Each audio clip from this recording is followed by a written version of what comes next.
রাজবাড়ীর পদ্মা নদী থেকে রিকশা চালকের মরদেহ উদ্ধার। রাজবাড়ী প্রতিনিধি। রাজবাড়ীর পদ্মা নদী থেকে এক রিকশা চালকের মরদেহ উদ্ধার করেছে পুলিশ।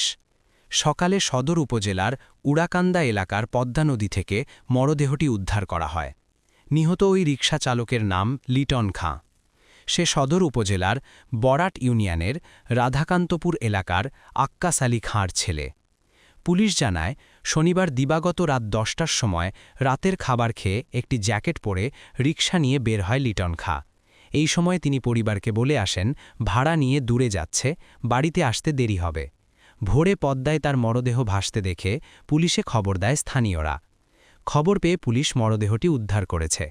রিকশা ছিনতাইয়ের কারণে এই হত্যাকাণ্ড বলে ধারণা পুলিশের।